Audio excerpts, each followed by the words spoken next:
In this section, we're going to take a look at a bunch of different ways that teams have ran the football. Obviously, getting three receivers in tight. A lot of teams play with 20 personnel in this set. Some teams play with 12. Some teams play with 21, so it's a very versatile set as far as your personnel.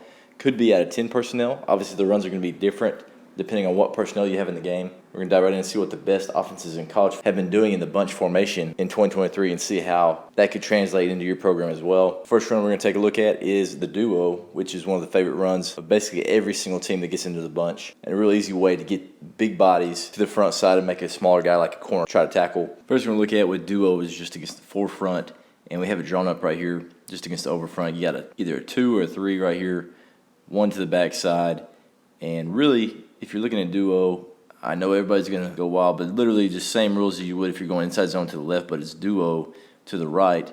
And what changes here for the inside zone is obviously the back's path and then also what the back's reading. So if you're just drawing up right here, the back would actually be reading this front side linebacker, the first double team that's going up to that linebacker. That's going to be the linebacker that you read. So you're reading second level as opposed to an A-gap player or B-gap player with inside zone or mid zone. So right here, if you're looking at this forefront, you're going to get a great double team up to the middle linebacker right here, and a great double team right here up to the backside linebacker. And you're basing here at the front side. So you have those 5 that are taken care of.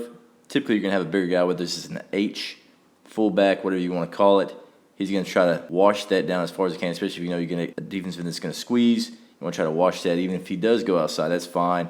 You can pin that as well and then just go straight through that B gap with that great double team up. The other thing that you're going to need is you're going to need a guy right here that can at least cut out this strong safety or the linebacker that's will walk down, and then a guy that can arc in right here and get this linebacker or safety as well, leaving this corner. And right here, all you're looking at is, hey, there are no open gaps. Right here with duo, we're blocking down and we're creating this wall so we can maybe bend out, make this corner make a tackle. And of course, if they're jumping out of their gaps, we can get that thing straight downhill, especially if this wheel is overplaying to the outside, because that's your initial read. But right here, getting downhill, reading the first linebacker to the front side, making a cut off him, and we're going to dive right into some clips. Right with the first look, we have the national champions right here, Michigan against Ohio State. Obviously a big game, and just drawing it up here, you're going to get a double team here, so you get 600 pounds on this defensive tackle, 600 pounds on this defensive tackle as well, working up. You're going to read this linebacker right here as you're the running back. So he's going to come straight downhill, reading that linebacker. If he fits in, he's going to start working to the front side. As you're looking at what else we have, you got a fullback right here, bigger body. You got a tight end that's going to try to work and watch that guy. And then you got a receiver that's working up right here, hopefully leaving this corner, make him make the tackle. As you're looking at it, you're getting 2 pretty good double teams. This right guard doesn't really get much of a double team at all. He just works straight up. Must feel good about this matchup here with the center. And then right here, double team, you're getting a great hip to hip working up. If you're looking at what the running back's looking at, this guy steps right into the gap. Great. You got to try to press this thing down. He'll make this linebacker step in. And now we're bouncing that thing to the outside. You can see they built a wall on the back. Here's the fullback doing a great job right there on that defensive end. Here's your receiver working in. You got outside leverage here with this strong safety that it rolled down. So he may be free if we bounce that thing to the outside, but right here, just speed. He got no momentum. Corum's got a little bit of momentum, so he's going to outrun him.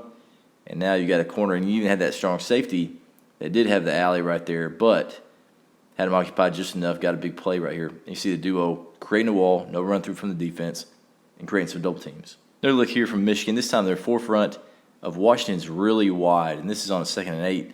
Must be thinking it's a pass down or something, but he's really wide. So what ends up happening right here is these guys actually just work that through that up, and everybody just zones this off basically. And you see that because there's 2 tight ends here, they just double that up and just move that guy. And right here, Roman Wilson, you got a receiver here that's just trying to work this alley. Now that strong safety's walked down, you got to put a body on the first guy you see right there, again, creating a wall. Do not let there be penetration in a run-through. That's what everybody's doing right here. Again, double team here, double team there, and those guys are working up to the backer. Running back's running straight downhill. Here's your read.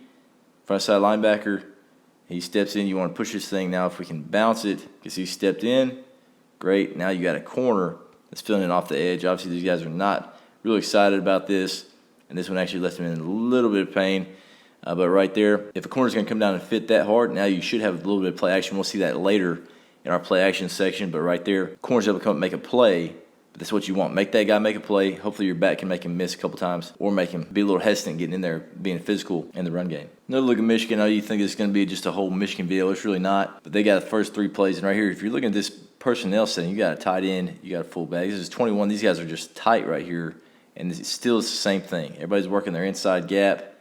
you're going to double team here with the fullback and tight end on this 9 technique. So right there, you're going to double there. They're doubling there up, double there up, and he's basing right here. So again, straight downhill, we're going to first linebacker front side. See how he fits in. You got to press that thing downhill, make him step up. So now everything's true, and those O-linemen can get up to him, which is what happens right there. So body for body. Torque this guy to the outside if you have to. And right there again, corner's coming down. He's the guy that's going to have to make the play. And just a lot of movement right there that helps out the offense as well with that tight end fullback double team. But, again, no chance for run through, straight downhill. Cool. One-on-one with a corner, you can take that every time for about 6-7 yards. Here's a look at Notre Dame. They're a little bit hesitant on who they're blocking here. You got a wide 9 technique here to the bunch. And this tight end right here, extra tight end, should be working straight up to this linebacker. Let him take this defensive end. They'll work there up. They're going to work there up. Base. Again, straight downhill. There's your read. See what happens. But here gets a little bit caught up right there by the tight end. Should be working up. He should be working up to that alley. Hopefully he can go inside of that kick and go up to that safety. But instead, it gets a little bit edged as you're looking at this linebacker who fills into this gap. It's not quite clean. As you see, again, double teams make this work, and they get movement, hip to it as he's working up. Good double team on his nose. And again, back staying true. Press that thing, make those guys step into the box. Now he's trying to bounce this thing, playing with a little bit of momentum. Again, watching the corner. This guy wants absolutely no part of this. Big back, running downhill. He just falls on his face, gets flattened, even a guy steps on him. That's disrespectful as well. But, again, make those corners tackle. Make them come into the box, do something they don't want to do. Make it uncomfortable for those guys. They just want to be out there playing one-on-ones when they have to step into the box against especially a big back. That's typically an issue for them. And that's what Notre Dame did to Pittsburgh right here. Here's a look here for Washington. And, of course, it's not a perfect look. But, again, hey, it's forefront. It looks like man-to-man out here for USC. And they're getting downhill. So if we're looking at it right here, you got an A-gap player, so you're working that double team straight up again, straight downhill. There's your read. Make it cut to the front side if he's stepping in true, which is what's happening right here. So just slide in this gap and see he's at man-to-man with his bunch.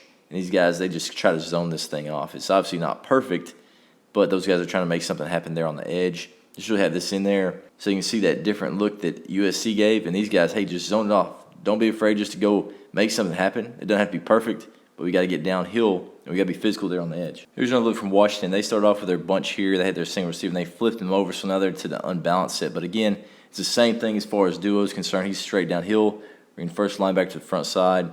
And obviously, with this unbalanced, it's kind of a weird look.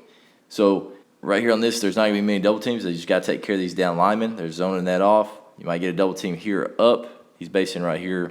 Probably going to kick, work right up there with that bigger running back. On this one, you even get a slant to it. So he works over there to the receiver that's trying to cut out.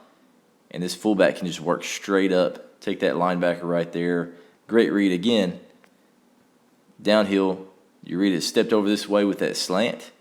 Now I'm just going to cut back. You got to keep that momentum, shoulder pad square. Great job right there, keeping your shoulder pad square on that cut. This, of course, things that you can work in the offseason. Getting downhill, just making that one little slide step, keeping momentum, getting in the end zone right there with an unbalanced set from Washington. They flipped over again. This time they've got this guy in a three-point stance. But again, there's your one double team working up. You got this fullback trying to work inside out. He's probably based right there on like a 3-tech. So there's a double team working up. There's your read. And you just got to bury your head right here. This is a 3rd and 1 on the 5-yard line of the Pac-12 championship game. You got to find a way to get a first down. They done gone unbalanced. Everybody's just working their inside gap, trying to cut off. And as long as you get square, give your guy a cut, a two-way cut, so he can play with momentum. He can read that second level. That's what you want right there. Big first down there for Washington late in the game against Oregon.